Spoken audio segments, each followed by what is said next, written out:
Bonjour Vanessa et merci d'avoir accepté mon invitation. Bonjour Sabrina, et avec plaisir, merci de m'avoir invité. Alors ce podcast, c'est vraiment pour donner de l'inspiration aux femmes ambitieuses qui veulent oser, qui veulent prendre leur place et créer la vie qui leur ressemble. Petite parenthèse, quand mon frère Sam écoutera cet épisode, j'espère que tu es content. J'ai reçu Vanessa, il ne comprenait pas pourquoi tu n'étais pas déjà intervenue dans le podcast. Donc, on le remercie pour ça. Je sais que tu as déjà eu 1000 vies et je veux que tu nous Oui. racontes ce parcours de dingue. Comment tu te présenterais d'abord? Alors, comment je me présenterai? Aujourd'hui, je dis bien aujourd'hui parce que ça peut changer dans quelques semaines. Donc, mon métier. Alors, je suis traiteur événementiel antillais. Je suis auteur d'un livre culinaire que j'ai écrit il y a 2 ans, photographe culinaire, technicienne PNL, et c'est déjà pas mal. Voilà. Je C'est suis maman de déjà... 2 enfants Oui, et je suis mariée également. c'est déjà pas mal. Et quand les gens vont entendre tout ça, ils vont dire vraiment, oui, vraiment, Vraiment, vraiment. vraiment. Mais avant tout ça, je crois que tu faisais autre chose, le début de ta carrière. Ah oui, oui, oui, bah, je travaillais chez une grande entreprise hôtelière française, en fait. J'ai commencé en tant que réceptionniste à la sortie de mes études et j'ai monté les échelons jusqu'à ce que j'en puisse plus, tout simplement. Tu veux que je te Et raconte pour... cette histoire? Mais bien sûr que oui, parce qu'il faut qu'on comprenne le cheminement. Alors, qu'est-ce qui s'est passé? La vie a fait que j'ai dû aller travailler et j'ai pris mon appartement, j'ai travaillé, donc je suis arrivée en tant que réceptionniste. J'ai monté les échelons très rapidement et au bout de 10 ans, je voulais être directrice régionale. Voilà. J'étais la seule femme déjà pour commencer dans ce petit cercle-là, la seule femme noire. C'est important de préciser parce que c'était des handicaps en fait. Voilà. En plus, j'étais antillaise, donc j'avais tous les colibés, jamais à l'heure, etc. Quand je faisais des présentations, elle s'entendait à ce que ce soit la rigolade, ambiance zouk machine, etc. C'était très, très, très compliqué. Donc, j'ai travaillé 2 fois plus que n'importe qui. Lorsque je faisais du 8h-18h et que je partais à 18h, on me faisait la réflexion, bah déjà, tu pars déjà? Alors que mon collègue, il partait à l'heure, on ne faisait pas la réflexion. On disait bonne journée, à demain. Donc, je faisais de très, très longues journées. Je faisais plus qu'il ne fallait parce que je voulais absolument ce poste. Jusqu'à ce qu'un jour, je tombe malade. Je pensais que c'était la gastro. Je suis allée voir le médecin en lui disant, bah, je suis malade, etc. Il me dit, OK, on va faire des examens. On fait des examens et il me dit, bah, madame, vous êtes enceinte. C'était pas dans mes plans. Euh, Et pour la petite anecdote, je suis partie le vendredi du travail et on avait des uniformes. À cette époque-là, je faisais un petit 38-40 en fait, donc j'avais mon uniforme. Il me dit, je suis enceinte le vendredi soir. Le samedi, je fais un autre test, prise de sang, etc. pour confirmer que je suis enceinte. Je suis bien enceinte. Je retourne au travail le mercredi et j'ai le ventre d'une femme enceinte de 6 mois. Je ne rentre plus dans mon uniforme. Donc, C'est en pour un dire à quel week-end, point, ton ventre est sorti. tout à fait. Je ne croyais pas à cette histoire Déni de grossesse. de, c'est ça, de d'une grossesse. J'y croyais absolument pas jusqu'à. Et pour te dire, pour me faire comprendre, hein, je ne rentrais plus dans mon pantalon. Mon ventre était sorti, j'avais un ventre de 6 mois. Mes collègues, ils ont été estomaqués. Et je me suis dit, ouais, le problème était quand même compliqué. Quand j'ai dit le problème, c'est-à-dire que mon cerveau voulait tellement pas comprendre que j'étais enceinte, il voulait tellement que je sois hacké sur ce que je voulais, enfin moi du moins. Et le médecin m'a dit, c'est soit ma carrière, soit mon bébé, parce que j'étais en dépression en fait, tout simplement. Ben, il a dit le mot magique, hein, donc c'était le bébé. Donc, tu as Voilà. choisi le bébé. Oui, Et finalement, tu continues à travailler là-bas ou tu ah arrêtes? non, du tout, du tout, du tout. Lorsque j'ai pris mon congé parental et que j'étais sur le point de retourner au travail, je suis arrivée au parking de mon lieu de travail, en sous-sol. J'avais rendez-vous à midi. Je suis restée de midi à 13h dans le parking à pleurer, incapable de monter. J'étais prise d'une panique et j'ai appelé mon mari. Il m'a dit rentre à la maison. Elle en laisse tomber. J'ai appelé la RH en rentrant. Je lui ai dit que je ne reviendrai pas. Donc, démission, tout simplement. Donc, en fait, tu Mais as quitté mais le mon corps ne travail voulait pour pas. ton congé maternité et en fait, tu n'as Ouais, jamais retourné. non, du tout, du tout, du tout, du Ok. tout, du tout. Donc, te Je voilà. voulais, Ah, tu je voulais? voulais, hein. Je voulais y retourner. Enfin, Je t'avais pensais que je l'impression voulais. de vouloir, non? Voilà ça. Je voulais. J'étais pimpante, maquillée. J'étais prête à reprendre mon poste, à reprendre mon boulot. Je À pensais devenir vraiment, hein. directrice? C'est ça. Oui. Et mon corps, il a dit non. Non, du tout. 1 heure de panique à pleurer, en fait. C'est pas normal. J'allais avoir le poste de mes rêves. J'avais la vie de mes rêves, mariée, maison, enfant, poste de directrice. Mais mon corps m'a dit, ah, c'est pas du tout par là, tu dois aller. Ok, Pas du donc tout. écoutons notre corps, hein. Donc là, Ça. tu te retrouves avec ton bébé, plus de travail. Qu'est-ce qui se passe à ce moment-là? Eh ben, je prends soin de mon bébé et je prends soin surtout de moi. Parce que si je me suis dit que pendant 3 ans, j'ai fait une dépression sans même m'en rendre compte, hein, ce sont les autres qui m'ont dit que je faisais une dépression. Parce que je pleurais en allant au travail, je pleurais en sortant de travail, je fais des horaires pas possibles, je dormais avec mon portable de travail, parce que j'étais en garde. Et donc, ce sont les autres qui m'ont dit que j'allais pas bien. Donc, j'ai dû, moi, me rendre compte que je n'allais pas bien. Donc, j'ai pris du temps pour moi, avec le bébé aussi. Donc, j'ai appris à être maman. Et ben, prendre du temps, pour ça prend du temps. Est-ce que Voilà. tu as Donc, culpabilisé du fait de ne pas retourner travailler ou est-ce que c'était un soulagement puisque tu as dit que tu te rendais pas compte et que c'est ton corps qui t'a rappelé la réalité? Quand tu t'es est-ce que dit, tu bon, je as... rentre chez moi, est-ce que cette période-là, en tout cas le début, est-ce que tu as culpabilisé ou tu as eu vraiment comme l'occasion de prendre soin de toi, de prendre du temps pour toi et pour ton bébé? Alors, ta question est très intéressante parce que je pensais que j'allais culpabiliser et j'ai culpabilisé de ne pas le faire. Parce Ok, que j'ai kiffé de pas aller travailler, en fait, hein. Mais je me dis, c'est pas normal, Vanessa, en fait. Parce que tu avais le poste enfin, tu allais avoir le poste que tu voulais. Pourquoi tu es comme ça? J'aurais dû ne pas être bien, etc. Donc finalement, j'ai eu le poste que les gens voulaient que j'aie, en ok, fait. Tu as fait tes études, tu as monté les échelons, tu as été la première femme noire à avoir ce poste-là, dans ce cadre-là. C'est ça, en fait. ok. Je portais le Donc, projet des autres. ça allait être ma question. Ça veut dire que finalement, ce parcours limite tout tracé, c'était pas ce que tu voulais profondément. Apparemment non. Ok, Apparemment non. d'accord, ok. Donc, t'es Et avec ton donc, petit... Oui, vas-y, oui. continue. Et donc, c'est ça en fait, c'est que les autres mettaient tellement d'espoir dans ce que j'avais fait comme études, etc. Que les autres, c'était ma famille, c'était mes collègues, c'était mes amis. Et c'est que ben, tu as tout ce que tu veux, qu'est-ce qui va pas en fait? Et donc, je culpabilisais de ne pas me sentir aussi mal qu'eux. Après, je me suis dit, mais c'est moi qui porte en fait. C'est Ben, en moi. fait, tu te sentais pas mal parce que c'était pas ton rêve, la vérité. C'est ça. C'est ça. Mais faut être honnête avec ses sentiments en fait, hein. Et quand tu es honnête avec tes sentiments, ben, tu te dis, finalement, non, quoi, c'est pas mon kiff du tout. Mais en même temps, ce que tu dis, c'est hyper intéressant, c'est qu'il y a la pression de l'attente des autres qui fait Mhm, que tu finis par intégrer et à croire que c'est ton rêve. Et mhm. finalement, ton corps te dit, hein, c'est pas ça, c'est pas pour toi. C'est ça. Mais il rappelle mon corps, peut-être que j'aurais été super directrice multinationale de la planète entière. Qui Oui, sait? dans quel état? Dans quel état? C'est ça. Et ben, la question, c'est de savoir maintenant, qu'est-ce que tu veux? Donc, j'ai pris mon temps avec mon petit bébé. Après, j'ai dû prendre un an, hein, Ok? à franchement me remettre, à penser mes blessures. J'ai pris un an à penser mes blessures. Mais ça m'a fait du bien. Ça m'a fait du bien de dormir. Je dormais pas plus de 4 heures par nuit. Pendant 5 ans, c'est pas gérable, hein.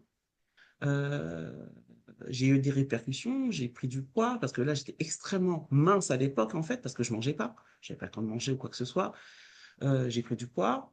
Je me suis occupée de mon petit, de mon mari, de ma maison. Je me suis faite des amis parce que j'avais que des collègues de travail. Voilà. On se pose la question aussi. On se disait, mais j'avais pas de vie en dehors du travail. Et à un moment donné, je me suis dit, ben, qu'est-ce que j'allais faire? Et mon mari m'a dit, ben, fais ce qui te plaît. Et ben, on m'avait jamais demandé à moi qu'est-ce qui me plaisait, en fait. C'était vraiment très Alors, bizarre. quand on te pose cette question, qu'est-ce qui te plaît? La réponse vient en combien de temps?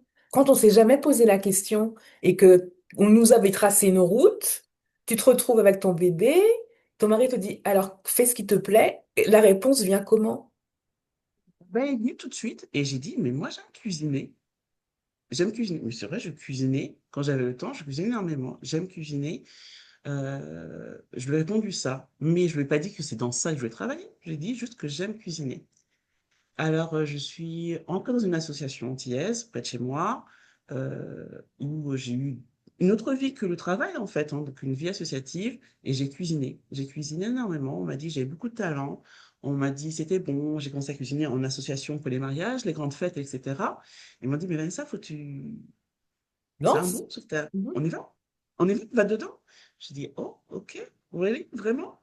Donc, j'ai passé ma formation, parce qu'il y a des formations à passer, j'ai passé ma formation d'hygiène et sécurité et j'ai ouvert ma société de traiteur en 1 an.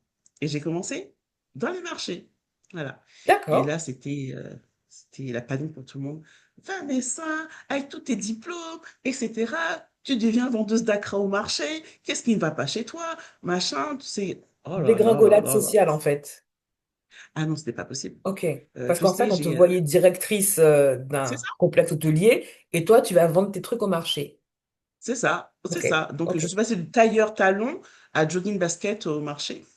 Et donc, les gens voyaient ça plus comme une dégringolade, alors que toi, tu C'est voyais ça, ça comme le fait de te trouver, de faire ce que tu avais envie de faire. Et c'est comment ça, on c'est assume ça. ça, du coup? Alors, au début, on n'assume pas. Au début, on n'assume pas vraiment. Donc, je faisais mon marché sans trop en parler. En fait, il y avait que mon cercle très restreint qui était au courant, mais j'en parlais pas spécialement. Lorsque j'allais dans les réunions de famille, ils pensaient que j'étais toujours en congé parental, en fait, mais ils savaient pas que je faisais le marché. Après, ça s'est su au fur et à mesure. J'ai ouvert un Instagram, les réseaux sociaux et Alors, ouais, qu'est-ce qui a j'avais fait du que tu en talent. as parlé? Parce que ça donne l'impression de, vu ce que te renvoyaient les gens, c'était un peu une honte de passer de là-haut à en bas, même si pour moi, il n'y a pas de hiérarchie. Mais qu'est-ce Oui. qui fait que tu finis par en parler et tu dépasses ça? Alors, au début, j'avais pas confiance en moi. Ensuite, Ok. je me suis dit, mais j'ai tué personne, en fait. Donc, je ne vais pas me cacher, j'ai tué personne en fait. Je suis pas un repris de justice. C'est bon, Mais ça oui, va tu aller. voles personne, tu travailles, oui, Mais oui. oui, voilà. En fait, voilà. Et je me suis dit, il n'y a personne, mis à part mon mari et ma meilleure amie, qui se levait avec moi pour aller au marché. Donc, de quel droit des personnes qui n'avaient absolument rien à voir dans ma vie, que je voyais une fois l'an dans les réunions de famille ou dans les réunions de collègues, vont me dire ce que je dois faire ou pas. Parce que lorsque j'aurais pu perdre mon bébé à cause de cette dépression, il n'y aurait eu personne en fait, à part mon cercle très proche. Mhm. Donc, de ce côté. Quand j'ai remarqué ça, je me suis dit, ça va aller, j'ai tué personne. Ensuite, j'ai eu mes clients qui m'ont fait de super retours, en fait. Et de plus en plus, je commençais à avoir de très gros contrats. Mhm. Jusqu'au jour où j'ai dû arrêter les marchés. J'ai arrêté pendant le Covid, pendant le premier confinement Covid. Et il fallait que je fasse autre chose, tout simplement. Que je fasse autre chose, c'est-à-dire que j'agrandisse ma société. Est-ce Voilà. que tu as eu peur à cette période, alors à différentes périodes, mais quand tu te lances sur les marchés, est-ce que tu as peur? Ou est-ce que les retours qu'on t'a fait et le fait d'avoir été poussé fait que tu ne te poses pas la question de la peur? Alors, est-ce que j'ai peur? Non, j'étais extrêmement excitée parce que c'était un nouveau projet et que je portais moi, en fait. C'était pas les attentes des autres, c'était le premier projet pour moi. Et ce qui m'a confortée, c'était une de mes premières clientes sur le marché. J'avais fait un gâteau. Elle était avec son mari, elle a mangé un bout de gâteau et elle s'est mise à pleurer. Moi, paniquée, je lui dis, mais qu'est-ce qui va pas? Je regarde son mari, je fais, mais qu'est-ce qui va pas?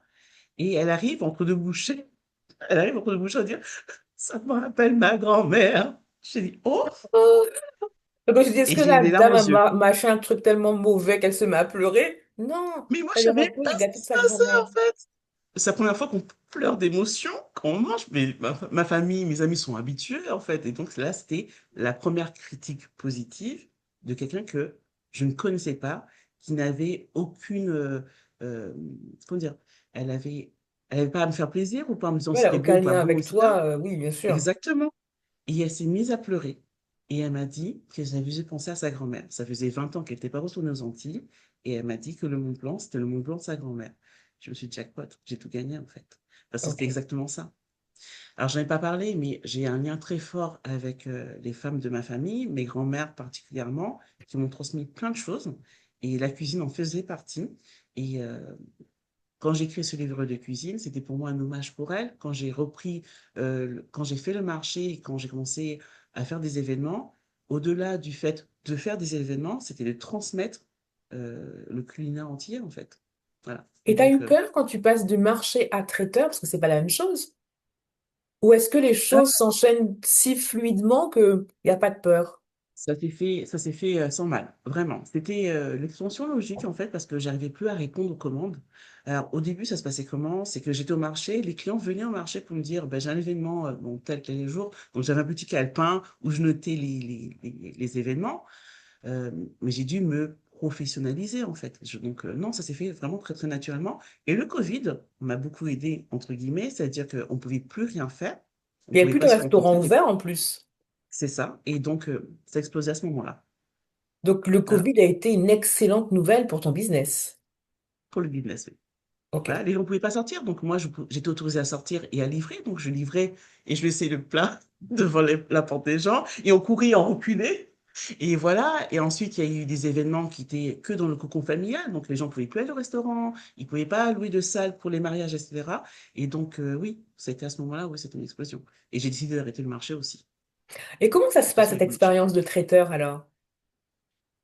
Comment ça se passe? Alors, au début, ça va extrêmement vite, vraiment très vite, parce que dans ma région, je suis l'une des seules traiteurs, donc c'était aussi assez simple. Et ma réputation m'a précédée, j'ai eu beaucoup, beaucoup d'événements. Et au début, tu as peur de dire non aux clients. Donc, tu prends, Tu tu dis oui prends, à tu tout? prends. Je dis pas à tout, mais je prenais les très gros contrats. Je me rappelle d'un week-end, c'était au mois de mai, je crois. J'ai eu un week-end d'enfer. Le vendredi, j'avais un événement. Le samedi, j'avais un événement. Le dimanche, j'avais un événement. Le vendredi, c'était pour une très, très grosse boîte de cosmétiques. Je ne pouvais pas dire non. Plus de 250 personnes. Le lendemain, j'avais un baptême, un très gros baptême également. Et le dimanche, j'avais un mariage. Et ben, quand j'ai fini l'événement du vendredi soir, je devais faire les petits fours du lendemain. Donc, j'ai passé une nuit blanche et je faisais des micro-siestes. Mon laboratoire donne sur ma maison, en fait, donc c'est juste à poser. Et donc, je travaillais dans mon laboratoire, je mettais les petits fours, les petits pains à cuire pendant 20 minutes et je dormais sur le canapé 20 minutes. Et je me réveillais avec la sonnerie du four, vraiment.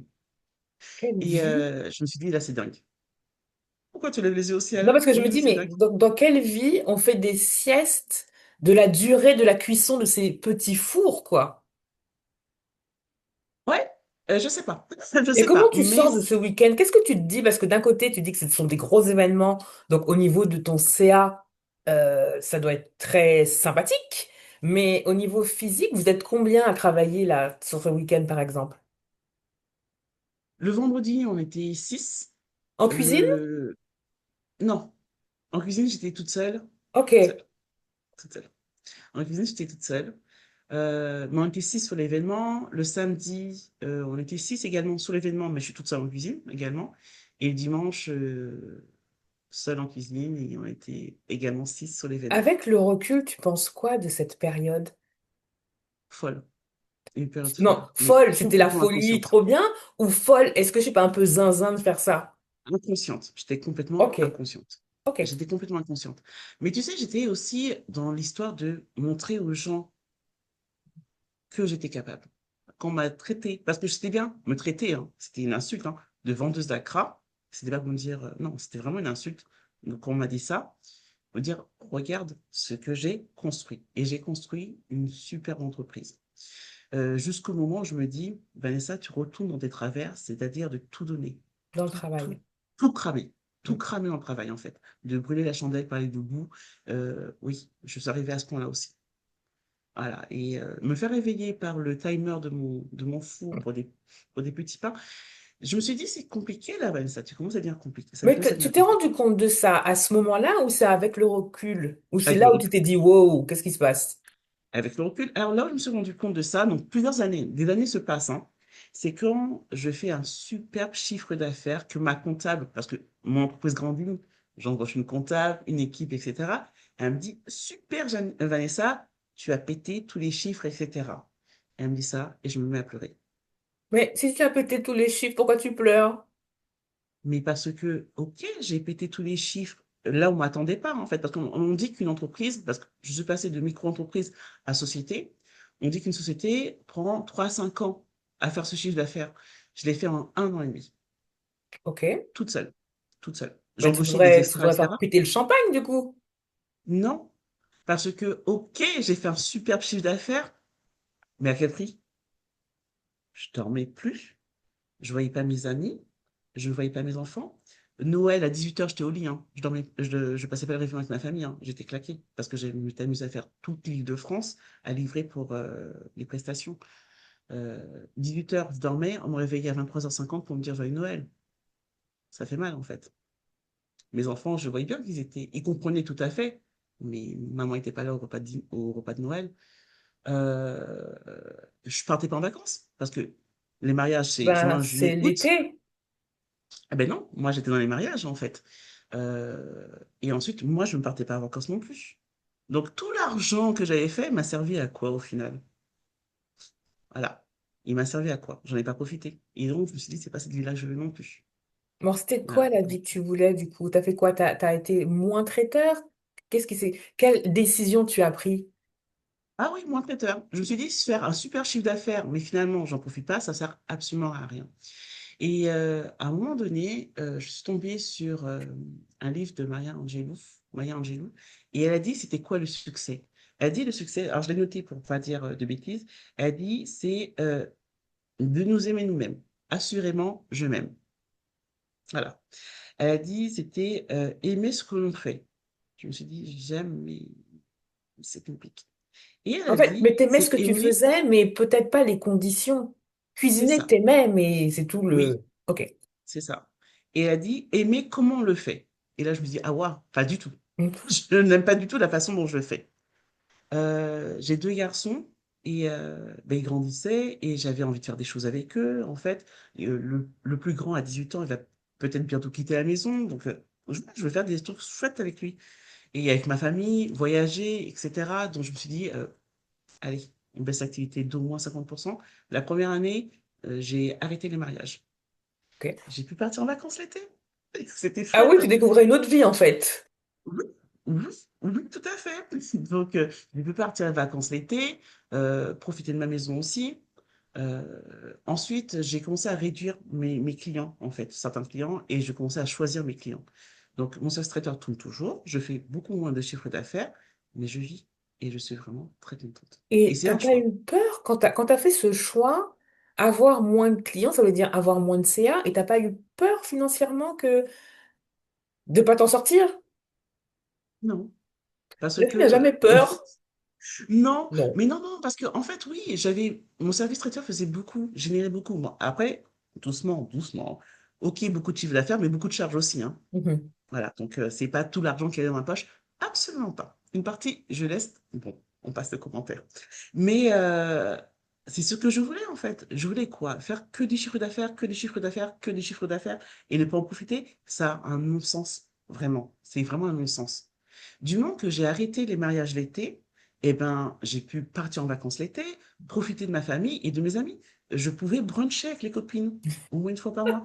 Euh, Quand C'est on me disait, vrai, Vanessa, on l'a pas dit, mais on est amis, et c'est vrai qu'à l'époque où tu étais traiteur, pour réussir à caser une date, 6 mois c'était compliqué, d'avance? hein? Ah ben non, là je peux Oui, pas, c'est la période qui commence. C'était très très compliqué. Et il fallait pas rater la date, hein. Sinon tu repartais pour au moins un mois sans pouvoir c'est avoir de ça, date, c'est vrai. c'est ça. Et ça me plaît en fait. Alors oui, moins de chiffre d'affaires, mais je m'en sors très bien financièrement. Ensuite, j'ai fait mon livre aussi qui a très bien fonctionné également. Donc c'est-à-dire que je pouvais quand même vivre de mon activité de cuisine, mais sans pour autant être esclave de ma cuisine en fait. Mince, Voilà. j'ai oublié ma question, j'ai oublié ma question, j'ai oublié ma question. Ça va revenir, oh, ça va revenir. Le livre, le livre, comment t'es venue l'idée d'écrire un livre? T'es traiteur, Alors, tout va bien. Enfin, qu'est-ce qui se passe dans ta tête? qu'est-ce qui se passe? Alors, comme je t'ai dit, la transmission avec mes mamies était très importante pour moi. Voilà, tout simplement. L'héritage, ce n'est pas qu'un héritage financier, c'est aussi un héritage culinaire et de transmission. Le livre, pour moi, c'était une suite logique. Je voulais écrire un livre. Ça m'a trotté 1 an dans la tête avant de sauter le pas. Après, bon, j'étais occupée d'autre chose. Jusqu'au jour où je ne pouvais plus, je me suis dit, allez, Vanessa, lance-toi, écris ton livre. Sauf que traiteur et être auteur sont deux choses différentes, hein. Voilà, c'est parce qu'on parle d'un sujet que je sais faire. Donc je me suis dit, je vais demander à quelqu'un qui a déjà écrit un livre. Et c'était toi.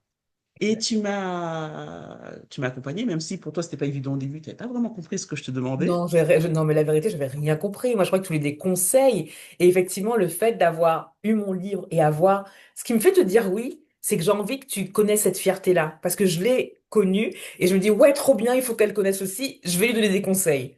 Et j'avais pas compris que j'allais mettre en page le livre et qu'on allait autant travailler ensemble sur ce livre-là.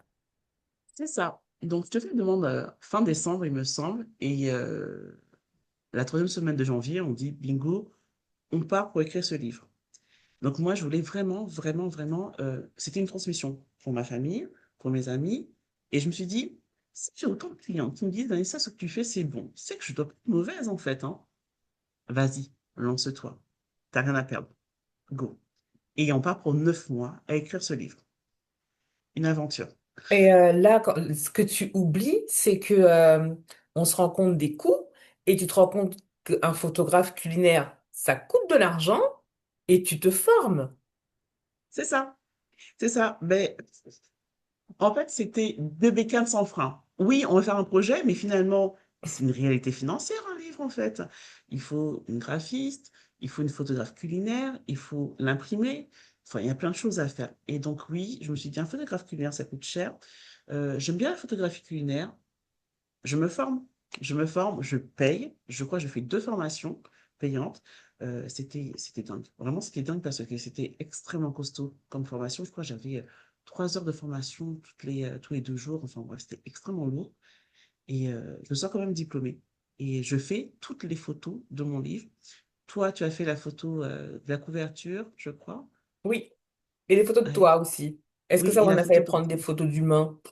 Pas vraiment, mais finalement, tu me dis, je suis mignonne cette photo, et finalement, et la photo se retrouve dans le livre. C'est ça, c'est ça. Et aussi, tu t'es formé, toi, à mettre un livre en page? Bah, je crois qu'on a ce point commun qui est l'exigence professionnelle.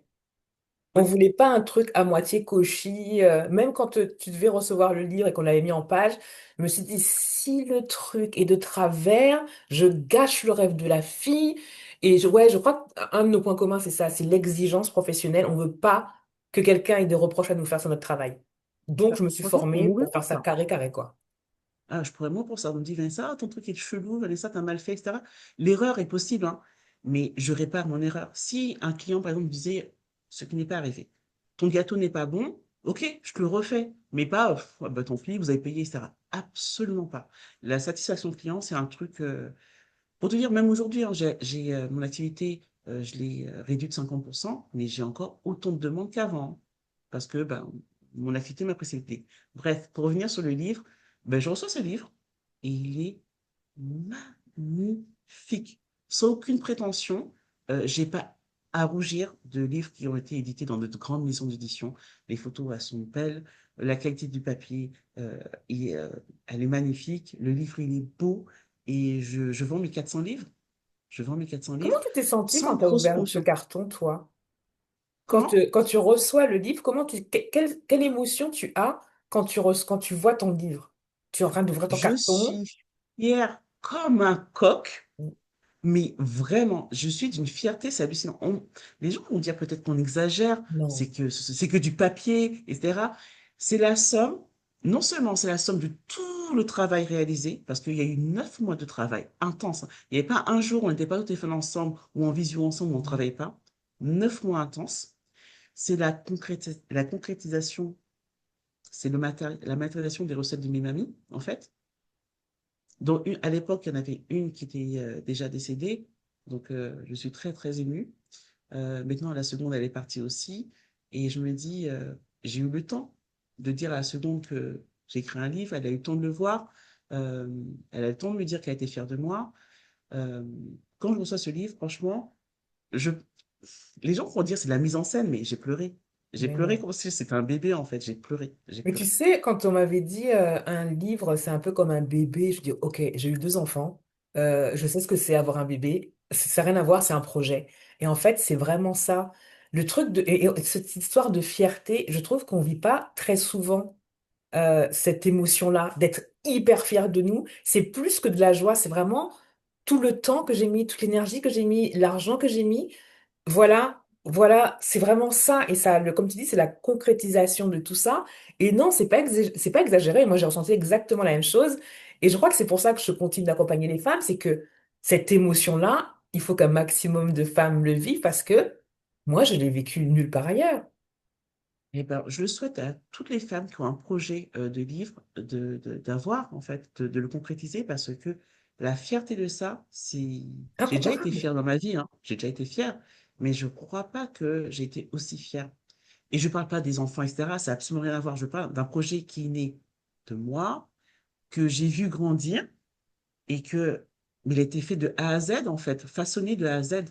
C'est-à-dire que chaque virgule qui a été placée dans le livre a été décidée par moi. Voilà. Corrigée par toi, mais décidée par moi. Mhm. Et ah non, la montée de chaleur, fallait me voir ce jour-là, hein, quand le chauffeur est arrivé, comment je le poursuivais dans la résidence, c'était hallucinant. Je l'ai aidé à Euh, décharger les cartons parce qu'il n'allait pas assez vite. Non, non, trop fier, trop Il y fier. a quelque chose dont tu parles et ça rejoint ce que tu disais sur avoir plein d'argent, mais à quoi bon? C'est la vision, en fait. Oui. Je crois que la vision, c'est hyper important. Et si on revient sur le livre, ce que nous a pas dit Vanessa, c'est qu'avant même avoir écrit la première recette, elle savait exactement ce qui allait se passer. Il faut que tu racontes ça. Alors, oui, je voulais écrire un livre, mais je voulais pas l'écrire n'importe comment. Alors, je souffre à cette époque-là du syndrome de l'imposteur. Je me dis, mais ça, tu écris un livre, d'accord, mais qui es-tu? Une vendeuse d'acra. Franchement, cette phrase m'avait marqué. C'est fou, hein, Qui comment une es-tu? phrase, ça peut te Ah marquer, oui, ben, quoi.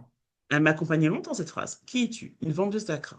Quelle est la légitimité que tu as pour écrire un livre?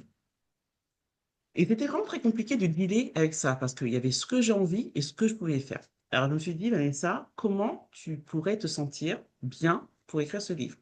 Donc, avant d'écrire une première recette, je me suis dit, je veux que le livre sorte, comme si j'étais quelqu'un de connu, tout simplement. Une personne de connue, qu'est-ce qu'elle fait? C'est elle sort un livre de cuisine, un livre. Enfin, parce qu'il n'y a pas beaucoup, je crois pas qu'il y ait beaucoup de personnes qui ont écrit des livres de cuisine qui ont fait ce que j'ai fait. Mais quelqu'un de connu qui a écrit un livre, eh ben, elle loue une salle, elle invite la presse, les influenceurs, elle fait un cocktail, voilà, avec de la musique. Et ben, c'est exactement ce que j'ai fait. Donc, avant d'écrire une première phrase de ce livre, j'avais décidé que ce livre, il sortirait comme si j'étais quelqu'un de connu. Et en faisant ça, je me suis sentie tout à fait légitime. C'est bête, hein, mais ça a été ma boussole, en fait. C'est que le livre devait être magnifique, déjà parce que je le voulais qu'il soit magnifique, mais en plus, j'allais le présenter au monde. Donc, j'avais invité d'autres traiteurs, j'avais invité des influenceurs, des journalistes, euh, alors, j'avais loué un DJ pour la soirée, j'avais fait le repas, le cocktail, et j'avais pris une super salle sur Paris. Voilà, j'ai sorti le livre avec un dossier de presse, etc. Franchement, c'était ouais, c'était beau, c'était beau. Et ce jour-là, Et, c'était je suis quelqu'un d'extrêmement timide. Qu'est-ce que ça m'a demandé comme trésor de voilà. Me montrer sur les réseaux sociaux, c'est compliqué, c'était compliqué. Dire que je vais faire venir la presse, c'était compliqué. Mais je me suis challengée. Franchement, je me suis vraiment challengée. Et j'avais l'impression d'être un ah oui, plus que coq, hein, j'étais un phénix, j'étais un paon, enfin bref, voilà, je paradais, j'en pouvais plus en fait. Mais la fierté de ça, mais c'est hallucinant. Comme quoi, rien n'est impossible, même pour une vendeuse d'Accra. J'aime beaucoup cette phrase, rien n'est impossible même pour une vendeuse d'Accra. Ouais, Mais donc moi, je veux revenir là-dessus, sur l'importance de la vision avant même de commencer le projet. D'ailleurs, tu m'en as parlé, je dis, mais qu'est-ce qu'elle me dit quand on va avoir une soirée presse? On n'a même pas commencé le livre. De quoi elle me parle? Et ce qui est fou avec le recul, c'est ce que tu m'as dit, c'est ce qui s'est passé.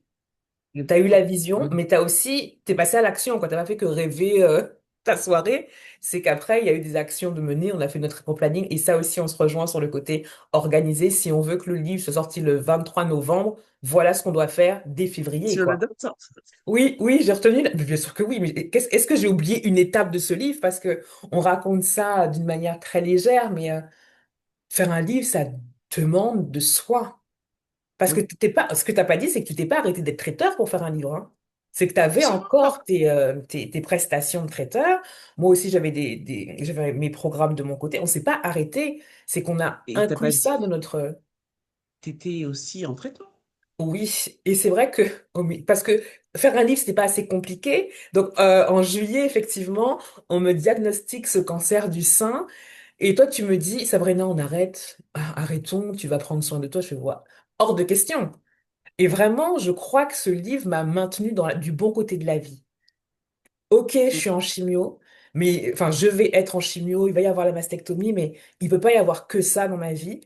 Et comme je savais ce que c'était la fierté d'avoir ce livre, il fallait que je bosse là-dessus avec toi.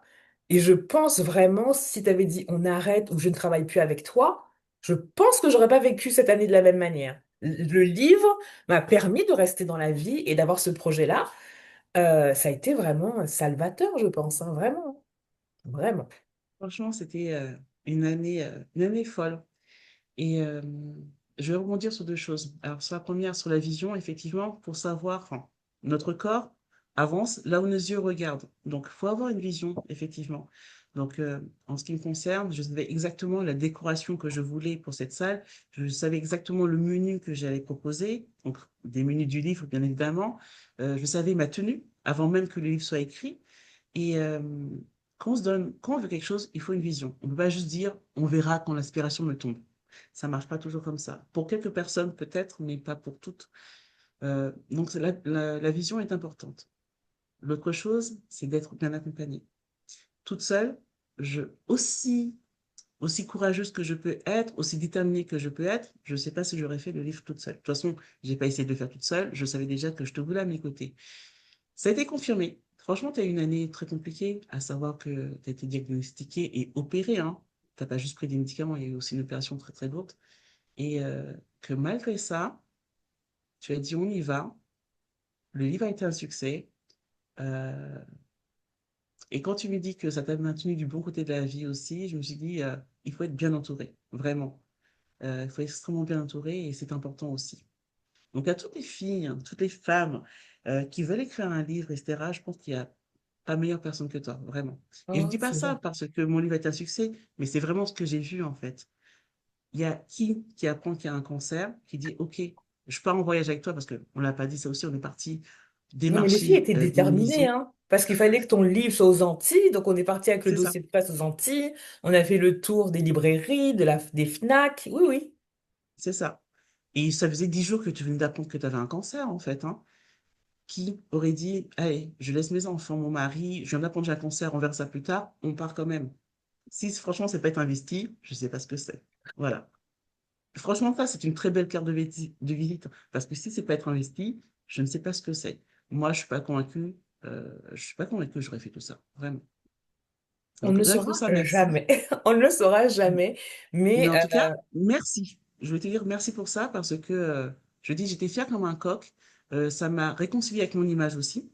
Voilà, maintenant, j'ai pas de problème à parler, devant du monde, j'ai pas de problème d'image, j'ai pas de problème d'identité, à savoir est-ce que je suis légitime ou pas, je suis légitime, assurément. Et le livre a été une concrétisation, une signature pour moi. Franchement, ce livre a été, je pense, le point final à la blessure que j'ai eue avec toute cette dépression que j'ai eue avec mon ancien travail. On m'a dit, je n'étais pas assez, ou je devais toujours faire plus. Voilà. Et là, j'ai fait comme je voulais et je me suis dit, ouais. Et d'ailleurs, est-ce que ce livre, tu trouves qu'il t'a ouvert des portes? Qu'est-ce qu'il a changé pour toi? Parce on est au moment où tu ouvres la fierté, tu fais ta soirée, méga fierté. Et effectivement, la presse était là. On a passé une soirée exceptionnelle. Et toi qui disais, bah, je suis qui pour faire un livre. En tout cas, le monde était là. On s'est pas retrouvés toutes les deux dans une salle. Pas du tout. Il y avait du monde. Il y Oui, avait du monde, les gens ont aimé ton livre et tu as dit, tu as vendu 400 exemplaires, là où en auto-édition, en moyenne, c'est 100. Donc un gros fois 4. Qu'est-ce que ça t'a ouvert comme porte? Qu'est-ce que ça t'a appris sur toi? Qu'est-ce que ce livre a changé en fait? alors, j'ai vendu les 400 exemplaires. Effectivement, j'ai vendu ce que j'avais commandé chez l'imprimeur, donc 400 exemplaires. Effectivement, mais parce qu'il y a une communication en amont. C'est-à-dire, du moment où je décide en janvier d'écrire le livre, de janvier à septembre, toute ma communauté a mangé, Vanessa va sortir un livre. Tous Mais les tu sais jours. quoi? Je fais une petite parenthèse. C'est exactement comme Netflix et Bridgerton. Avant que ça sorte, Toutes les semaines, tu vois les trucs sur Bridgerton, Bridgerton, et quand Bridgerton arrive, tu es devant Nous l'épisode. sommes Et d'accord. c'est Nous sommes exactement la même d'accord. chose. Et à l'époque, je t'avais dit, Vanessa, il va falloir en parler, sinon ton lit va servir à caler des portes, caler ton lit. Est-ce que c'est ça que tu veux? Ça me fait ma fierté d'imaginer que je mets des cartons de livres en dessous de mon lit. Je me suis dit, mais non, absolument pas, ça peut être possible ça. Donc de janvier à septembre, euh, j'ai parlé du livre pratiquement tous les jours et j'ai impliqué ma communauté. Donc ils ont choisi la couverture. Donc, ah, on a fait cette photo-là, c'est A ou B ou C, non, plutôt A. Ils ont choisi l'intérieur. Vous voulez des marches comme ça, comme ça, comme ça. Le titre. Ils ont choisi. Ils ont choisi le titre Comment? aussi. Ils ont choisi le titre aussi. Ils ont choisi les titres aussi, effectivement. Ils ont tous choisi, en fait. Donc, des propositions, ils ont choisi. Vous voulez un livre de cuisine sucré, salé, on veut tout. J'ai tout mis. J'ai tout mis. J'ai tout mis. Le prix, ils ont même choisi le prix. Ils ont même choisi le prix. Donc, en ayant impliqué déjà ma communauté en amont, il n'y avait pas de raison qu'elle ne soit pas au rendez-vous. Et j'ai invité aussi une partie de ma communauté à cette soirée. Elle n'était pas que pour les professionnels, hein. Il y avait aussi ma communauté qui y était. Donc, en étant si investi, voilà, il n'y a pas de raison qu'ils disent, ben non, finalement, ça ne nous intéresse pas. Ils ont attendu 9 mois comme moi-même. Quand j'ai ouvert le carton, je l'ai ouvert en direct et ils ont vu. Quand on est partout aux Antilles, ils ont vu nos démarches, etc., en sueur, en train de prendre des rendez-vous, etc. Ils ont tout vu, en fait. Et donc, quand la communauté, et ça, tu me l'avais bien dit, en fait, c'est que quand elle se sent investie, eh ben, ils savent qu'il y a quelque chose qui arrive. Non seulement, j'avais pas la légitimité pour, je pensais ne pas avoir la légitimité pour, je serais arrivée en septembre me dire, hé, salut, j'ai vendu un livre, j'ai sorti un livre, du moins. On dit, ok, super, bravo Vanessa, et ensuite. C'est ça. Mais en Mais plus, enfin, tu là, dis communauté, t'as pas 1 million de personnes qui te suivent, hein. absolument pas. Non. Non, parce À qu'il faut pas l'époque, que je les devais en gens se avoir disent, 1000, ouais, hein. elle a 200 000. Non, non, c'est pas ça les Non, chiffres. pas du tout. À l'époque, je devais en avoir 1000, hein. Voilà. Voilà, comme quoi À on l'époque, je devais peut en avoir 1000. vendre son livre. Et en plus, le fait de communiquer en amont, tu dis aussi aux gens que c'est pour eux, tu leur transmets des recettes, c'est aussi pour eux qu'ils arrivent à... Oui, Tu me disais, il y avait des personnes qui avaient envie de refaire les recettes de leur enfance, mais qui ne savaient pas comment faire. Alors que c'est si ça. tu arrives en septembre en disant, voilà mon livre, mais on n'est pas qu'une carte bleue en fait. C'est ça. C'est ça. Et j'étais extrêmement positivement surprise.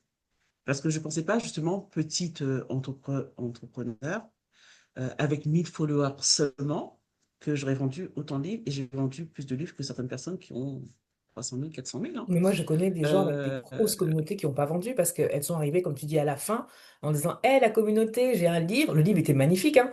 Mais les gens, c'était pas pour eux, quoi. C'était pour toi, ton ego. Les gens, c'est ça. mais ils ont vu en C'est même ça. temps tout l'effort que tu as mis. Tu as réussi à transmettre cet amour de la cuisine, le côté transmission, ce que tes grands-mères t'avaient appris, que toi-même, tu nous apprends à travers ton livre. On a senti tout ça. Donc, quand on sent tout ça, on a envie de soutenir quelqu'un. C'est ça. Et donc, il pose la question, qu'est-ce que ce livre m'a apporté? Donc, ça m'a réconcilié vraiment avec l'image que j'avais de je suis pas assez. Et j'ai appris que non seulement j'étais assez, mais je suis encore plus que ça, en fait. Je suis encore plus que ça, que le nombre de followers, ce n'est qu'un chiffre, parce que à l'époque, j'avais 1000 followers à peu près, mais invite 1000 personnes là, dans ta maison. T'imagines le monde que ça fait? Est-ce que ça rentre? Moi, ça rentre Mais pas, hein, personnellement. ne s'en rend pas non plus. Mais faut les inviter, ces 1000 Oui. personnes-là. Et que si ces personnes-là te suivent, c'est pour, elles ont l'intérêt. Qu'est-ce que ça m'a apporté par la suite? Les gens diront ce qu'ils voudront avec l'ère d'Internet, etc. Un livre, ce n'est pas un e-book, en fait. Quand quelqu'un sort un livre, c'est une signature. Et ça, je l'ai bien vu tout de suite, hein. Il y a eu un avant et un après, hein. Les gens ne me regardaient pas de la même façon, les professionnels ne me parlaient pas de la même façon. Sur mon site Internet, il y a marqué que j'ai fait un livre. Les gens commandent encore le livre. Enfin, là, il n'y en a plus, il est en rupture, mais il va ressortir. Je te dirai aussi après pourquoi. Mais c'est une signature. C'est une espèce je sais pas comment dire, c'est quoi le mot? Quand ça Ça donne de la t'assoit, en fait. légitimité, je trouve. C'est Ça ça, assoit ton autorité. c'est ça. C'est comme ça Voilà. qu'on est beaucoup Mais plus au les gens s'en rendent sérieux. compte ou pas, les gens s'en rendent compte ou pas, mais voilà, tu dis, tu as sorti un livre, c'est pas tous les traiteurs qui sortent un livre, hein. Il faut les moyens financiers, mais surtout, il faut la niaque pour sortir un Ouais. livre en auto-édition. Voilà. Donc moi, je dis ça m'a réconcilié, voilà. Et ensuite, bah, ça apporte des clients, mine de rien. Parce que un traiteur qui fait un livre, Et ensuite, il y a les vidéos de la soirée, etc. Comment c'est sorti, et on en parle. Voilà, c'est une très très belle carte de visite. Et ça fait 2 ans et demi que j'ai sorti ce livre. Et j'en parle plus sur les réseaux sociaux, hein. C'est affiché sur ma page Instagram, c'est affiché sur mon site internet. Mais moi, personnellement, je n'en parle plus. Et ben, ça parle encore pour moi, ce livre, puisque j'ai été contactée par une maison, pas une maison, comment ça s'appelle? Et tu diras, Une librairie, c'est ça? Aux Antilles, j'en ai, je leur ai pas dit, hein. Ils sont venus, ils ont su, ils me disent, on veut votre livre, en fait. Donc, le livre part en réédition, en impression. canon, Donc, un livre, c'est intemporel, c'est voilà, tout ça. Un truc simplement. est éternel, quoi. Tu le sors en C'est novembre ça, 2023 et en début 2026, on te dit, on veut ton livre. En plus, les gens viennent te chercher. On veut votre c'est ça, livre en rayon, s'il vous plaît, madame. c'est ça. Donc, mais bien sûr, je réponds à la demande. Oui, bien sûr, je vais ressortir le livre. Donc, voilà. Donc, non, non, franchement, c'est, c'est pas démodé, c'est pas démodable. Voilà, un livre, ça reste. Et c'est un effort, effectivement, mais Et qui d'ailleurs, reste, pourquoi t'as et pas qui parle. choisi une maison d'édition classique? T'aurais pu contacter des maisons d'édition pour qu'elles sortent ton livre. Parce que je voulais pas qu'il décide à ma place, tout simplement. Je voulais telle couverture. En fait, ce que j'avais vu dans les livres, parce qu'on a fait quand même des petites enquêtes, on a regardé Du comment ça se benchmark, passait, ouais. euh, Mm. voilà. Et ça me plaisait pas, en fait. Je voulais pas qu'on me mette dans une case, doudou créole, qu'on me mette du madras partout. C'est pas, même si je suis très très fière d'être antillaise, mais non, je voulais pas coller à cette image-là, en fait. Donc, allez voir mon livre, mais il est très léché. On voit tout de suite l'effet tropical, etc. Mais ne me collez pas une grosse maman noire avec un matras sur la tête. On est autre chose que ça. Donc, je ne voulais pas ça. Je voulais pas qu'il réutilise. Je voulais pas qu'il y ait un mot à dire sur mon livre, en fait. Il est sorti comme je voulais. Il y a eu des corrections faites, mais c'était des corrections de tournure. Voilà. Et c'est tout. Aussi simple que ça. Je voulais être libre de mes choix. Et ensuite, une maison d'édition, elle peut prendre 6 mois à un an pour répondre. Si elles éditent ou pas. J'avais pas 6 mois à un an à attendre, en fait. Absolument pas. Ne dirais pas Et je six le mois. fais. Ouais. En fait, ce que tu dis, que c'est l'auto-édition, c'est toi qui choisis tout. Ton C'est timing, ta ça. couverture, ton prix, ton tempo, enfin, c'est toi qui choisis de tout. Tout à fait. Et comme je t'ai dit, le, les gens avaient toujours tendance à dire ce que je devais faire. Hmm, On n'avait pas dire comment j'allais donner l'héritage de mes grands-mères à qui que ce soit. Ça, non, c'était pas possible. Donc, voilà. ok. Bon, c'est pour ça. Alors, maintenant, tu as fait le livre, il va ressortir aux enfants, en tout cas en Guadeloupe, au moins en Guadeloupe. Oui, C'est oui. quoi, c'est quoi maintenant? C'est quoi tes défis? C'est quoi qui t'anime? Alors moi, ce qui m'anime, ce que j'aime beaucoup, c'est prendre mon temps et faire ce que je veux. Donc, j'ai toujours mon service traiteur, mais je choisis mes clients. J'ai envie, j'ai pas envie, etc. J'avais envie de prendre du temps avec mes enfants, ce que je fais, avec mes amis aussi, ce que je fais, prendre du temps pour moi aussi. J'ai une copine qui aime dire que je suis en semi-retraite. Oui, pourquoi pas, mais pas du tout, en fait, parce que j'ai d'autres projets sur lesquels je travaille. Je voulais aussi retourner à ma spiritualité. C'est important pour moi parce que je suis pas qu'une machine à cash, en fait. Donc, il faut aussi un but. Quand tu parles de la vision, euh, voilà, j'ai une vision un peu plus sereine, moins stressée. Être stressé, être comme ça tout le temps, c'est pas une vie pour moi, en fait, hein. Donc, Pour toi, pour ton non. entourage, c'est pas bon, Oui, quoi, hein. Et j'aime beaucoup tout ce à que tu as fait. dit. Tu as dit, je veux prendre mon temps et je trouve ça tellement chouette dans une époque où tout doit aller vite. On doit toujours faire, faire, faire. Toi, tu as dit, je prends du temps pour moi, pour être avec ma famille, pour être avec mes amis. Et c'est chouette. Oui, oui. Ben, tu sais, quand tu as frôlé, ouais, je pense que j'ai frôlé les catastrophes, hein. Alors, ce que je vous ai pas dit, c'est que il y a une année, je crois, il y a 3 ans, en période de Noël, j'ai pris la voiture avec mon fils. Voilà, il voulait absolument qu'on aille goûter pour les fêtes de fin d'année, alors que je venais de passer 48 heures au laboratoire et j'avais pas dormi. J'ai failli faire un accident parce que je me suis endormie au volant. Et ben, ça réveille, hein. Est-ce Voilà. que tu Alors, dirais riche, que... oui. Riche et décédé?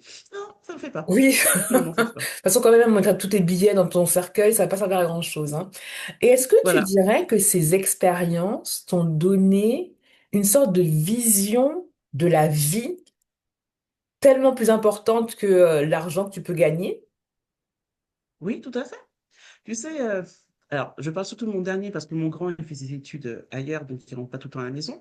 Mais mon dernier, son kiff à lui, c'est qu'à 4 heures, quand il rentre, il ait un goûter chaud. J'adore. Alors, les gens vont dire c'est extrêmement rétro, mais moi j'aime parce que le gamin, quand il sera plus vieux, il va se souvenir que sa maman était là et qu'à 4 heures, il avait un goûter chaud, que ce soit des crêpes ou un caca. Et ça me prend quoi? Ça me prend 20 minutes à faire, mais l'enfant il est content. Alors qu'avant, du jeudi au dimanche, je disparaissais de la maison parce que je travaillais dans mon laboratoire en fait.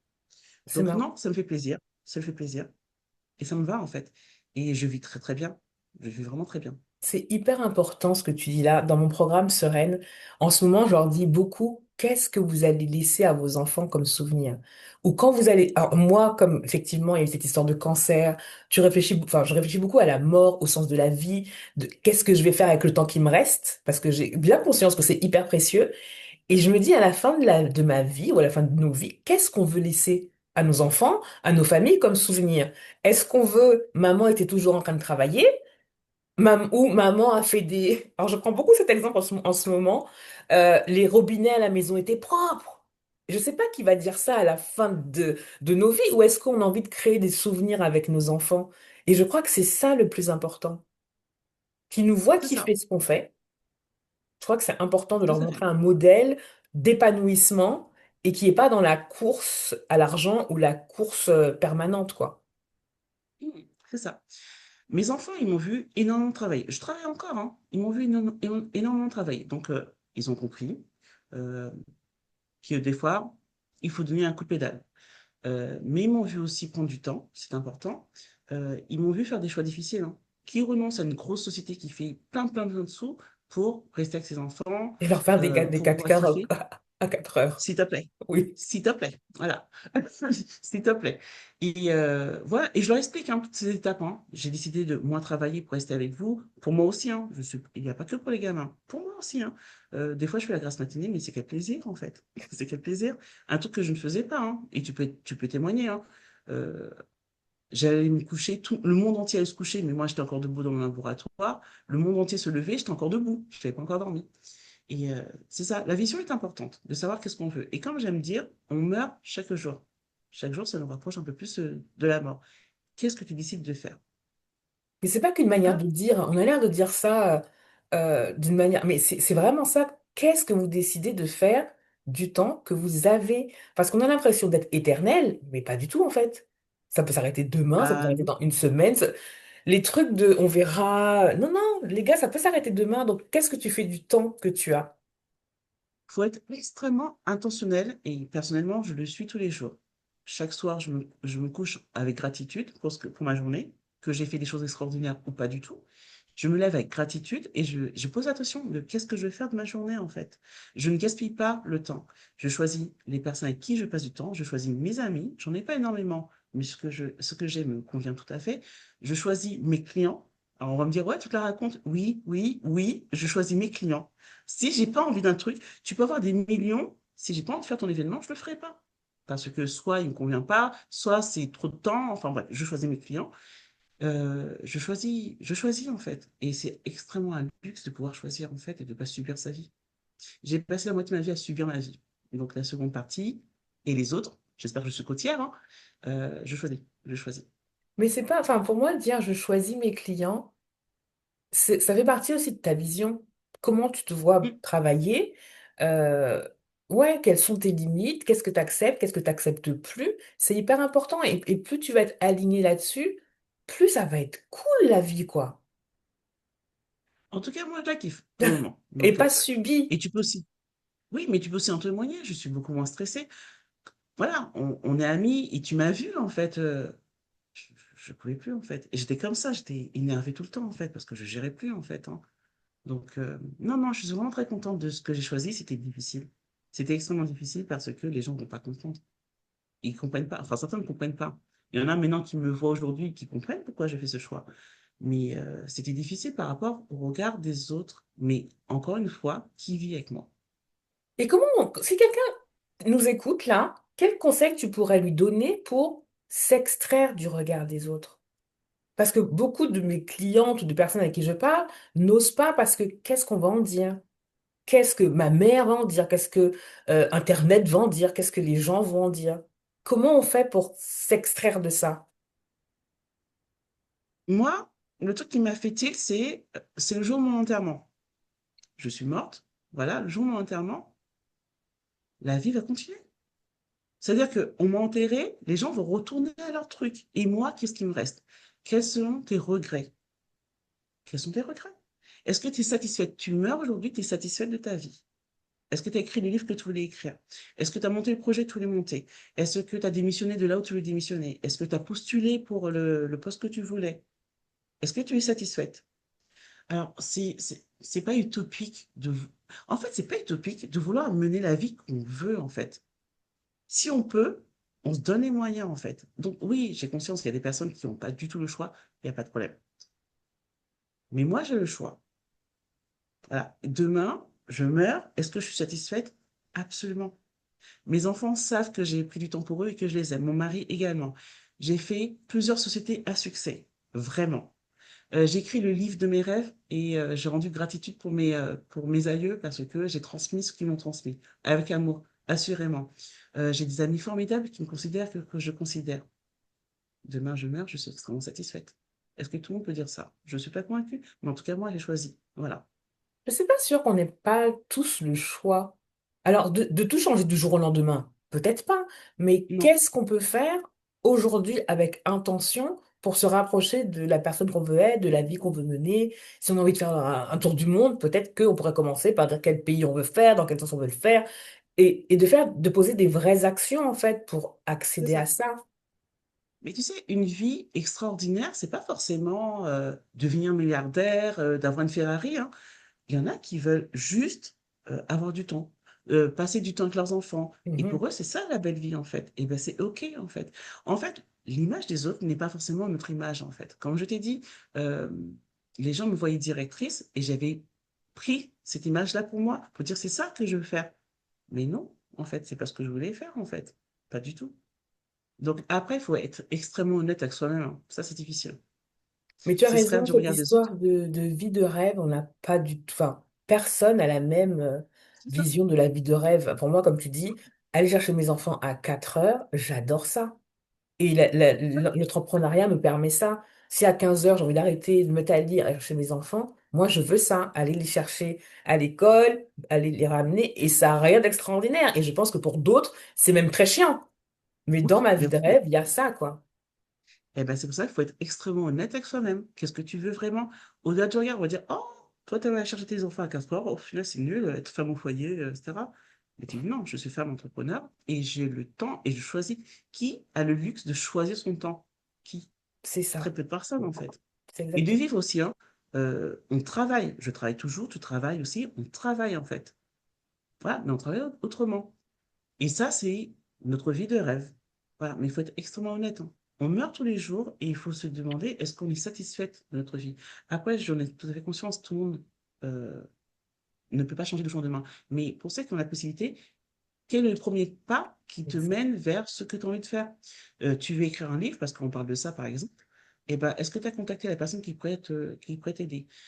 Financièrement, c'est un bloc pour le livre. Eh ben, ok, quelle somme tu peux mettre de côté? Est-ce que tu as demandé de pouvoir échelonner le paiement? Euh, mais est-ce que tu as commencé à écrire ce livre déjà C'est pour ce que commencer? j'allais dire aussi, parce que tu veux l'écrire, mais Aussi, est-ce que tu t'es créé une routine pour écrire ce livre? Parce que nous sommes quand tu d'accord. as écrit ton livre, les recettes n'étaient pas écrites. Tu étais Absolument pas. traiteur. En plus, on voit très bien le traiteur dans son labo, en train de faire ses affaires. Il n'a pas des recettes écrites, et encore moins écrites pour le grand public. Oh là là, c'était tellement compliqué ça aussi, mais oui, moi mes recettes sont dans ma tête. Quand je cuisine, je sors pas la balance ou la cuillère à mesure, pas du tout. Je connais mes quantités, il n'y a pas de souci. Quand il faut se poser pour faire, il faut recommencer la recette, s'arrêter et écrire. Ça prend du temps. Et ben moi, je planifiais. Voilà. Je faisais traiteur du jeudi au dimanche, du lundi au mardi, j'écrivais mon livre. Le livre n'est pas sorti en nuit, hein. J'ai pris 9 mois tous les jours. Donc, mais je l'ai décidé. Voilà. C'est ça. Donc, ce n'est pas attendre l'inspiration. L'inspiration, elle vient quand il y a du mouvement. Donc, il faut commencer à écrire, tout simplement. Et c'est Voilà. pour tous les rêves pareils, je pense, hein. Oui, Il faut mettre de l'action. Alors, on a dit la vision, hyper important, mais les plans d'action et passer à l'action, hyper important aussi. exactement. Et je précise, quand j'ai décidé d'écrire le livre en janvier, j'avais pas un copec, hein, pour ce livre-là, en fait. L'argent de ma société, c'est pas l'argent de mon livre, hein, ça n'a rien à voir, hein. J'avais pas un copec, hein. Et il y a eu de l'argent qui est sorti, mais j'ai mis des actions en place pour pouvoir avoir ces sous. et sortir les livres, en fait. Donc, les gens qui vont nous écouter, ils vont peut-être croire que c'est extrêmement facile. Pas du Ces tout. 9 mois ont été compliqués. Pas du tout facile. Franchement, s'il y a un mot que je vais pas accoler à l'aventure du livre, c'est facile. C'était facile de travailler avec toi parce qu'on a la même manière de travailler et d'y aller. Mais par contre, là, c'était pas facile, hein, franchement, pas du tout, hein. Non, non, c'était pas facile. C'était pas facile, mais on a mis des actions en place, en fait. Il y avait des formations, on a mis de telle heure à telle heure formation, de telle heure à telle heure écriture du livre, de telle heure à telle heure shooting du livre. Et en Mhm. plus, il y avait des bêta-testeuses aussi, parce que, bref, il y avait plein de choses. Mais c'est vraiment mettre l'intention et l'action. Tout n'est pas simple, et c'est une question de choix. Quand j'ai décidé d'arrêter mon CDI, ça aurait été simple d'y retourner. Mais c'était une question de choix. Qu'est-ce que je voulais? Directrice pour l'image des gens, parce que c'était eux, ou moi, ce que je voulais, être vendeuse d'Accra. Là, j'ai choisi vendeuse d'Accra. Voilà. Donc aujourd'hui, les femmes qui vont nous écouter, peut-être qu'elles sentent que là, leur vie, elle doit vraiment changer, mais elles ont peur.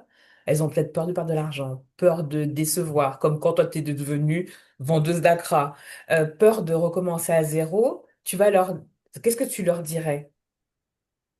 De s'écouter, sincèrement, vraiment. S'écouter. Et si elles n'arrivent pas à s'écouter, d'écrire. Qu'est-ce que tu veux? Même ton rêve le plus fou, qu'est-ce que tu veux? Sans Et barrière. il y a peut-être, Mhm. voilà. Et peut-être qu'il y a une action qui va te rapprocher de ce rêve le plus fou, tout simplement, en fait. Mais vraiment s'écouter et de ne pas écouter les autres, en fait. Parce que la vie, demain, tu n'es plus là, elle va continuer, en fait. Ton patron, il va trouver quelqu'un d'autre pour te remplacer. Ton mari, il va trouver une autre femme, même s'il sera triste de 3 secondes, etc. Mais toi, vraiment, qu'est-ce que tu veux vraiment? En étant honnête. Si pour toi, c'est être milliardaire, ok. Quelle action tu peux être milliardaire? Si pour toi, c'est d'avoir un troisième enfant et ton mari n'est pas d'accord, ok. Comment tu peux amener ça pour que ça arrive, en fait? Mais toi, vraiment, qu'est-ce que tu veux? Il y a toujours quelque chose à faire. S'écouter, Je crois que c'est sincèrement. peut-être le plus difficile de se demander qu'est-ce qu'on veut, mais juste nous, pas qu'est-ce Mmh, qu'on veut en tant qu'épouse, en tant que maman, en tant qu'entrepreneur, juste nous, notre c'est ça. essence pure, qu'est-ce qu'on veut. C'est difficile, c'est extrêmement difficile, en fait, de couper les voix des uns et des autres et des ingérences dans ta vie. Alors, c'est sûr, on n'est pas seul, on fait partie d'une société, mais c'est extrêmement difficile. Mais c'est pour ça que c'est difficile, que c'est important de le faire, en fait, tout simplement. Donc, celles qui nous écoutent, qui me demandent comment faire, prends-toi un temps, une demi-heure, une heure, et sois extrêmement honnête avec toi. Si tu n'avais aucune contrainte, qu'est-ce que tu ferais? Personne qui Voilà. te regarde, personne qui t'écoute, juste toi et toi. C'est ça. Et je pense qu'il ne faut pas se mettre de barrière. Il faut aller dans vraiment qu'est-ce que tu veux, même si c'est fou. Qui aurait cru que tu aurais pu faire une soirée presse pour sortir ton livre, toi, traiteur au fin fond du 91? Ouais, c'est ça. Et personne. Mais qui aurait dit que j'aurais plusieurs sociétés? Personne. Qui aurait dit que j'aurais commencé comme vendeuse d'Accra et j'aurais fini aujourd'hui traiteur connu? Personne. Euh, Absolument personne. Qui aurait dit que j'aurais repris mes études il y a quelques années pour faire de la PNL? Personne. Et pourtant, c'est fait. Donc, même moi, je suis étonnée. Mais Comme quoi, j'ai il une faut grosse volonté. s'écouter et croire aussi en Ouais. soi. J'ai une Et très si grosse on... volonté. Pardon? J'ai une très grosse volonté, c'est ça aussi, toi. Il faut s'écouter et vouloir, en fait, hein. Faut y aller, hein. Et Mais si la ça fait différence peur d'y entre aller ceux par qui petits arrivent pas? et la différence entre ceux qui arrivent et ceux qui arrivent pas, c'est que ils font. Voilà. Mais d'y aller vraiment, si le gros projet fait flipper, c'est faire la plus petite action qui, vraiment le découper en tout petit, petit, petit. Et quelle est la toute première petite action qu'on peut faire pour atteindre ce grand rêve qui fait peur? C'est ça, tout à fait. Et voilà, moi je dis que oui, tout est possible à celui qui veut. Alors je sais que ça paraît fou comme ça, mais les grands PDG de CAC 46, c'est ça qui vous intéresse, ils ont commencé pour la plupart très petits, hein. Jeff Bezos, il a commencé dans son garage avec Mhm. 2 000 $, je crois, d'emprunt. Alors maintenant, il n'y a plus personne qui commande pas par Amazon, hein. C'est Donc voilà. ça, c'est exactement ça. On arrive à la fin de notre interview et j'ai trois questions, les questions signature du podcast. Pour Mhm. toi, ça veut dire quoi, oser? Ah ben, oser pour moi, c'est ça en fait, c'est s'écouter, soi. Donc c'est peut-être même oser s'écouter. Vraiment, tu t'écoutes vraiment, ok? C'est C'est quoi ça. briller? Hmm. Alors, briller, alors, pour moi, tu brilles sur ce que tu es de l'intérieur à l'extérieur. Donc, briller, c'est influencer peut-être un peu ton extérieur et être un peu leader, montrer que c'est possible. Bah Voilà. alors, ça devient quoi? Inspirer. Inspirer, inspirer, c'est ah ouais, ce sera peut-être de la même acabit, en fait. Des précurseurs. Voilà, inspirer, des précurseurs. Pourquoi il faut oser? Pour la personne qui n'ose pas, justement, et montrer que c'est possible, tout simplement. Tu n'aurais pas fait ton livre, j'aurais peut-être pas dit: «Ah, c'est possible de le faire en auto-édition». Voilà. Heu, J'aurais pas monté ma société de vendeuse d'ACRA et j'aurais pas montré à mes enfants que c'est possible de monter ce que j'ai monté, en fait, de faire autant de chiffre d'affaires que j'ai fait. Voilà. Donc, inspirer, oser pour que les autres qui nous regardent, puissent s'inspirer. C'est important et c'est comme ça qu'on avance. Surtout nous femmes, on a des choses à prendre. On a des choses à prendre qui nous reviennent de droit et faut les prendre. Faut y aller, Donc, hein. Et puis si ça fait faut y peur, on y aller. va à plusieurs. C'est ça. Et au pire du cas, qu'est-ce qui va se passer? Tu resteras au même niveau où tu étais, au même état que tu étais. Donc voilà. C'est important de montrer que c'est possible. L'histoire nous a montré que si d'autres n'avaient pas essayé, on n'aurait pas essayé non plus. Un coup de pédale et on avance ensemble. Donc, j'ose espérer pour toutes les femmes qui ont des doutes, qui se posent énormément de questions, que ça va les aider. Donc là, on a parlé de cuisine, on a parlé de livres, mais ça peut se calquer sur d'autres projets. Voilà, tout à fait. Voilà, c'est ça. Merci Se mettre en beaucoup. action, se faire accompagner. Se mettre en action, se faire accompagner. Ouais, de pas rester seul. Je crois que l'entourage, c'est hyper important. D'être entouré Oui, aussi des bonnes personnes. Éviter de parler à ses projets à Tati, on va l'appeler comment aujourd'hui, Tati Louison, qui voit toujours les difficultés, qui voit toujours que ça va être compliqué. Pourquoi tu vas... On va éviter de lui parler à elle de ces projets-là et trouver des personnes qui vous élèvent, quoi. oui, il faut avoir un écho à ce qu'on dit. Donc, si on voit que ça va pas, que la personne est toujours en fait, les gens sont pas méchants, mais ils transposent leur peur sur vos projets, en fait. «Ah mais pourquoi tu vas faire ça? Pourquoi tu vas faire ça?» Non, il faut avoir des personnes alors, mesurer, il faut des bécanes sans frein, comme vous êtes des bécanes sans frein, en fait. Faut dire: «Et c'est OK». Et jusqu'à présent, je touche du bois, bécane sans frein, j'ai eu su et j'ai été entourée de personnes qui étaient comme moi aussi et ça a fonctionné, en fait. Ça a fonctionné. Je pense qu'il faut Donc, éviter voilà. les gens qui ont peur de tout, parce que finalement, elles te transmettent leur peur. La C'est peur que tu ça, n'avais pas, si quelqu'un te dit, oui, mais t'es bien sûr, bah, ça va commencer à s'instiller dans ton cerveau, de, ouais, est-ce qu'elle n'aurait pas raison? Allons vers des c'est ça. personnes qui nous portent, qui croient en nos projets autant que nous, voire plus que nous. Je C'est crois que ça, c'est hyper important, vraiment hyper important. tout à fait. Je souhaite ça à toutes les femmes, voilà, de trouver, leur ami, leur mari, leur enfant qui les porte, heu qu'elles s'écoutent elles aussi, en fait. Voilà. Écoutez-vous. Mm. Voilà, mais en tout cas, je suis ravie. Je suis contente d'avoir partagé ce bout d'histoire, et ça m'a fait plonger dans de beaux souvenirs et je me rends compte du tout chemin parcouru, comme quoi c'est pas possi c'est rien n'est impossible, voilà. Merci beaucoup, merci de ce partage. Mais Euh, avec plaisir. Partout où tu veux qu'on te retrouve. Je sais pas si c'est très français. Oh, je mettrai les liens dans la bio, tu me diras. Merci beaucoup de ton temps, de tes mots et à très bientôt. Merci Sabrina, à bientôt, je t'en passe. Bye.